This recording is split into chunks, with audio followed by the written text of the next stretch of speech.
नमस्कार सब लोगों को। आज बहुत अहम दिन है हम कश्मीरी पंडितों के लिए। 19 जनवरी आज है और इसी दिन 19 जनवरी 1990 को कश्मीर से कश्मीरी पंडितों को निकाला गया था। वहाँ की मस्जिदों के स्पीकर्स से अनाउंस किया गया था कि सारे कश्मीरी पंडित जो है अपनी बहनों और बेटियों को छोड़कर कश्मीर खाली करें। तो पूरा का पूरा समुदाय जो है उनका जेनोसाइड हुआ, उनकी एथनिक क्लींजिंग हुई और वो वहाँ से निकले। इसलिए पूरे विश्व भर आज 19 जनवरी जो है वो हमारा जेनोसाइड डे है, हमारा एक्सोडस डे है और हमारा एथनिक क्लींजिंग डे है। आज जो हम मिले हैं, मैं अपनी एक डॉक्यूमेंट्री स्क्रीन करने जा रहा हूँ। ये डॉक्यूमेंट्री कश्मीरी पंडितों का नरसंहार, ये मैंने खुद शूट की थी 1990 में।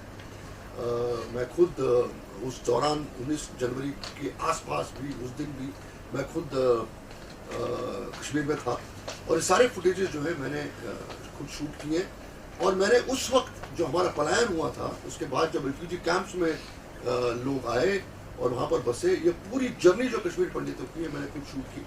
और मैंने सोचा कि आज का दिन जो है वो सारे विक्टिम्स को एक ट्रिब्यूट पे करने का दिन है। और अनुपम जी जो हैं वो मेरी इस पूरी जर्नी में, मेरी इस पूरी लड़ाई में, हमारी सारे जो फेजेस हैं उसमें खेर साहब हमारे साथ रहे। और चूँकि खेर साहब खुद भी कश्मीरी हैं और कश्मीरी पंडित हैं, तो इस पूरी त्रासदी को, इस पूरे जेनोसाइड को, इस पूरी एथनिक क्लींजिंग को हम सबों ने खुद सहा है, खुद फेस किया है और खुद इसको लड़े हैं और लोगों के सामने हमने चीज़ों को लाने की कोशिश की है। तो इस फिल्म के द्वारा मैं उन सारे लोगों को ये रिक्वेस्ट करना चाहूँगा कि जो इस फिल्म को देख के जो हमारी एक्चुअल त्रासदी है, जो फिल्मों में दिखाई भी गई, और जिन लोगों ने ये कहा कि ये गलत है, ये वही नहीं है, ये झूठ है, तो मुझे लगता है कि उन सारे लोगों के लिए ये फिल्म, मेरी डॉक्यूमेंट्री फिल्म जो रियल है, ये उनके लिए जवाब है। और मुझे इस बात का यकीन है कि आपके द्वारा, मीडिया के द्वारा जितने भी लोग इस डॉक्यूमेंट्री को देखें, अपने आप में इस पूरी त्रासदी को फील करें, अपने इस जेनोसाइड को, इस एथनिक क्लींजिंग को, ट्रेजेडी को फील करें, क्योंकि हमारे हिसाब से, कश्मीरी पंडितों के हिसाब से, ये दुनिया के सबसे बड़ी ह्यूमन ट्रेजेडी है। इससे बड़ी ह्यूमन ट्रेजेडी हो ही नहीं सकती, क्योंकि हमारा कसूर नहीं कोई। हम माइनॉरिटी कम्युनिटी में थे, हम पढ़े लिखे लोग थे, हमने कभी बंदूक नहीं उठाई, हम नॉन वायलेंस में बिलीव करने वाले लोग हैं, हम गांधी जी के फिलॉसफी में बिलीव करने वाले लोग हैं, और हम आज अपने ही कंट्री में, अपने ही देश में रिफ्यूजी बन के रह गए हैं। तो हम फिल्म शुरू करेंगे, उससे पहले मैं खेर साहब से रिक्वेस्ट करूंगा कि प्लीज खेर साहब, your experiences to the people. Ashok ji को मैं बहुत सारे, जब से बॉम्बे आया हूँ तब से जानता हूँ, और इनकी पहली डॉक्यूमेंट्री भी जो and the world remain silent, वो मैंने देखी थी। तब इन्होंने बहुत सारे शॉट नहीं डाले थे, शायद दुनिया को शॉक नहीं करना चाहते थे, और अब इन्होंने बहुत सारे वो शॉट्स डाले हैं कश्मीरी पंडितों का नरसंहार में। ध्येय जो है, जो इन्होंने अशोक जी ने बोल दिया है, ध्येय यही है कि कुछ जख्मों को खुला रखना ज़रूरी है। वो पर्सनल लेवल पर ज़ख्म हो या कम्युनिटी के लेवल पर ज़ख्म हो या इंसानियत के नाम पर ज़ख्म है, क्योंकि कुछ लोग उसको ढकने की कोशिश करते हैं झूठ से और अलग अलग उससे। जब डॉक्यूमेंट्री बनती है तो डॉक्यूमेंट्री रियल फुटेज की होती है, रियल जगह की होती है। आप अगर कुछ पुरानी डॉक्यूमेंट्रीज देखें, चाहे वो हमारे देश की आज़ादी की डॉक्यूमेंट्री हैं, गांधी जी दांडी मार्च पे जा रहे हैं, या पुरानी जो ब्लैक एंड वाइट की डॉक्यूमेंट्री हैं, उसमें आपको यकीन होता है, बिकॉज वो they are taken, we will keep this genocide alive, because इसको इसलिए अलाइव रखना है ताकि ये बाकी दुनिया के किसी और इलाके में इस तरह का जेनोसाइड ना हो। दुनिया के किसी और इलाके में, हिंदुस्तान में तो इतना ही ना हो, पर दुनिया में कहीं भी जहाँ पर अमन परस्त लोग रहते हैं, उनके साथ इस तरह का ना हो। और वो आपके द्वारा, मैं बड़ा खुश हूँ आप लोग यहाँ आप आए हैं इस डॉक्यूमेंट्री के लिए, तो उसको ज़िंदा रखना जो है बहुत इम्पॉर्टेंट है। हमारे खुद के पर्सनल लेवल पर हमारे फैमिली मेम्बर्स को इसको भुगतना पड़ा, मेरे मामा को भुगतना पड़ा, बहुत सारे रिश्तेदारों को भुगतना पड़ा, और काफ़ी इसको दबाए रखने की कोशिश की गई है। 32 साल तक इसको दबाए रखने की कोशिश की टिल कश्मीर फाइल्स केम, और आज 33वां साल है। और अभी भी बहुत सारे ऐसे लोग हैं जो इसको अलग अलग नाम देते हैं। तो अगर तो सच तो मुझे लगता है कि वैसा है कि वो कभी ना कभी बाहर आता रहता है, और जो सच जिनको झूठ बोलना होता है उनको ज़िंदगी भर झूठ बोलना पड़ता रहता है। तो ये प्रताड़ना जो सही है कश्मीरी पंडितों ने, कश्मीरी हिंदुओं ने, प्रॉब्लम क्या हो गया है कि जब हम कश्मीरी पंडितों की या कश्मीरी हिंदुओं की प्रताड़ना की बात करते हैं तो बहुत सारे लोगों को ट्विस्ट करते हैं इसको कि शायद हम बाकी माइनॉरिटीज़ को या बाकी लोगों को हम उतना इम्पोर्टेंस नहीं दे रहे हैं। ये ट्रेजिडी है, चाहे वो किसी भी धर्म के लोगों के साथ, और उस हर ट्रेजिडी को एक्नॉलेज करना, उसका बहिष्कार करना, उस पर टिप्पणी करना मानवता का हमारा एक नियम है और हमारे लिए बहुत ज़रूरी है।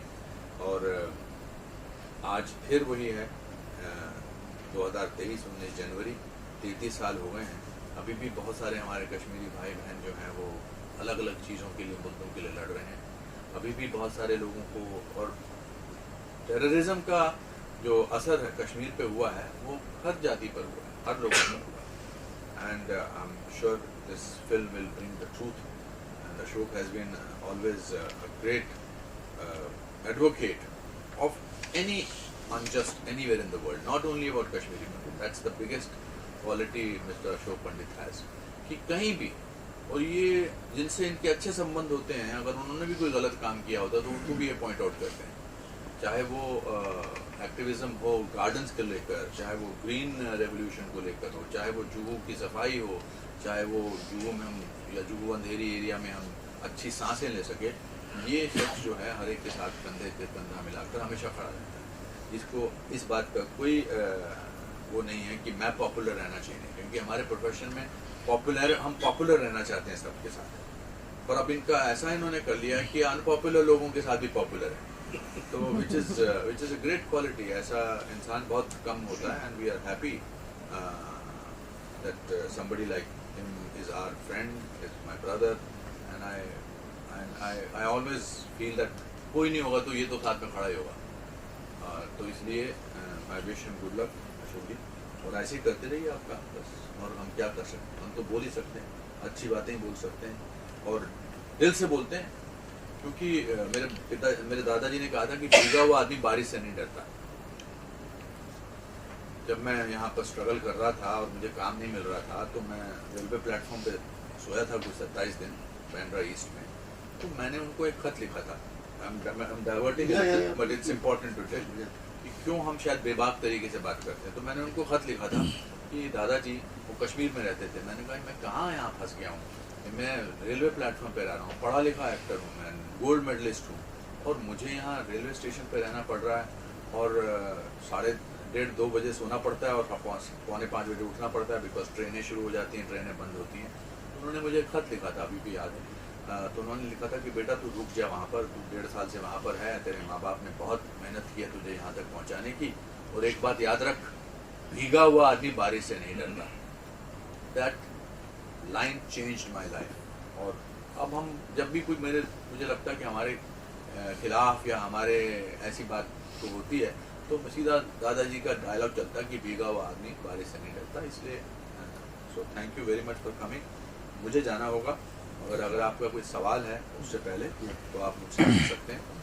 सर कश्मीर फाइल फिल्म फिर से रिलीज हो रही है जी, इस बारे में जरा। I think it's very symbolic of the producer and the director Vivek ji और पल्लवी जी और Abhishek Agarwal and the cast and crew कि पहली बार तो ऐसा 1 साल के अंदर 2 बार ये फिल्म रिलीज़ होना बहुत बड़ी बात है। ये देखिए, आप उन जख्मों को तो भर नहीं सकते जो आज से 33 साल पहले हुए, लेकिन कभी कभी कोई ऐसे कंधे पर हाथ रख देता है तो ये दूसरी बार रिलीज़ होना भी जो है ये उसी बात की निशानी है। आज बहुत सारे लोग हमको ये भी बोलते हैं, अरे आपने अभी इनके लिए क्या किया। चलो, कश्मीर फाइल ने एक चीज़ तो की कि दुनिया में ये जग जाहिर कर दिया कि ये ट्रेजेडी हुई थी, तो आज ये रिलीज़ हुई है। It's a symbolic thing. अब वो जो लोग हैं वो कुछ लोग ऐसे भी कहेंगे, लिखा सेकंड टाइम रिलीज़ कर दी, इसके तो कोई कलेक्शन नहीं हुआ। तो जो लोग रोते हैं उनको ज़िंदगी भर रोना ही होता है। कुछ लोग होते हैं डूअर्स एंड कुछ लोग होते हैं क्रिटिसाइजर्स। हम डूअर्स हैं और जो क्रिटिसाइजर्स हैं उनको करने। सर 33 साल में कश्मीर में क्या बदला? क्योंकि अभी भी कुछ ऐसी घटनाएं हो रही है जहाँ कश्मीरी पंडितों को अभी भी टारगेट किलिंग किया जा रहा है, तो 33 साल में आप क्या बदलाव देख रहे हैं? आर्टिकल 370 हट गया, बहुत बड़ी बात है। 65 साल तक नहीं बदला। आर्टिकल 35A बदला, और वो सिर्फ कश्मीरी हिंदुओं के लिए नहीं था। 35A वो सब माइनॉरिटीज के लिए, वो बहुत ही दकियानूसी लॉ था। और इस साल 2022 में आकर सबसे ज़्यादा टूरिज्म बढ़ा है। देखिए, वहाँ पर काम की सख्त ज़रूरत है। जो विकास दुनिया में, मतलब भारत में बाकी देशों, बाकी स्टेट्स में हुआ है, वही विकास वहाँ भी होना चाहिए। मुझे लगता है विकास हो तो अपने आप जॉब्स बढ़ते हैं, तो लोग खुश रहते हैं, तो इस तरह की अजीब व गरीब चीज़ों में उनका ध्यान नहीं जाता। Has film tourism increased there now? Film tourism in terms of... I believe that a lot of people are still shooting there. Because I have a friend here in Kashmir whose mother lives in the camp. Because Kashmiri Pandits today also they're living in ghettos, you know, in these camps.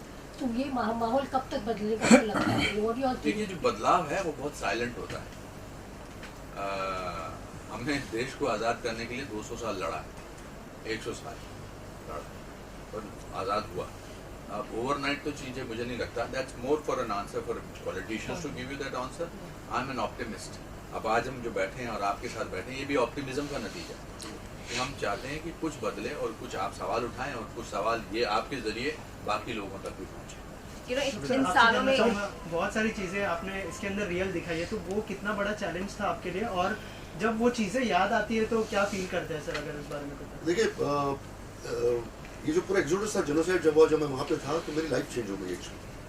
मेरी thinking, मेरा behaviour pattern, मेरी चाल, मेरी चलने का ढंग, मेरी सोच पूरा बदल चुकी, बिकॉज वो जो पूरा तो क्या चाहते हैं वो अब? See, you're talking about us, you're talking about victims. Everyone. See, basically, this is a turmoil of 70 years which was not attended to. So it will take time because it's cancer. Also, sometimes it's important to show what has happened. अब उपहार tragedy पर trial by fire बना है, 25 साल तक उसको झुठलाते रहे उसके जो ओनर्स थे, तो इसका मतलब क्या वो हुआ ही नहीं? अपने वो तो आप बिलीव करना चाहते हैं बिकॉज उसकी डॉक्यूमेंट्री फुटेज है कि आग लगी हुई है, लोग भाग रहे हैं, हम सब at least I was there etcetera. So sometime हम क्या चाहते हैं is not important. Our job as film makers and artist is to show to the world this has happened, that's all. Anupam sir, Rahul Gandhi की भारत जोड़ो यात्रा चल रही है और उसका आखिरी पड़ाव कश्मीर है। कश्मीर में वो बांदीपुरा में जाकर तिरंगा भी लहराएंगे, और दूसरी तरफ वो कह रहे हैं कश्मीर कुछ स्थिति नहीं बदली है और अभी भी टारगेट किलिंग हो रही है। क्या मैसेज, क्या संदेश देना चाहेंगे, किस तरह से देखते हैं? This is again we will shift focus to something else which is not important. Let's not make it. No. Also, it's important to continue harping on the tragedy of Kashmiri Hindu genocides.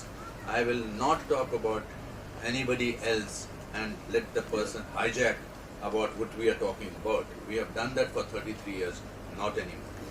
अनुपम जैसे Kashmir file हो या फिर पठान हो, controversies काफी हो रही I'm है। not going to talk about Let's this. talk about this film. I think it's Let's important. Sir, कहा जाता है कि कहते हैं कि ट्रेजेडी। एक क्वेश्चन वापिस से बता दीजिए, रिलीज हो रही है कश्मीर फाइल फिल्म, क्या कहना है? जी क्या? कश्मीर फाइल फिल्म वापिस से रिलीज हो हो रही रही है। है। मैं जवाब दे दूंगा। सर, मैं ये सवाल पूछना चाहती हूँ। People should तुम्हारे watch. अशोक सर, आप क्या People कहेंगे? should watch films and decide for themselves. Kashmir Files is releasing all over again, and I'm at least applaud the courage of people, whether it is Z Films, Z Cinema, or whether it is Vivek, Pallavi, the cast, and to continue with this process of telling the tragedy of Kashmiri Hindu genocide. And cinema tickets का भी कुछ slash हुआ है ना? कोशिश कर रहे हैं कि कम में हो। हम उनके behalf पे नहीं बोल सकते because और right तुम्हारा now, challenge बताओ, right now डर what लगा we था need when you to do shooting is this to whole thing. concentrate on Kashmiri पंडितों का नरसंहार. Yeah, That is very important. Let's not. हाँ, डर लगा था कि नहीं तुम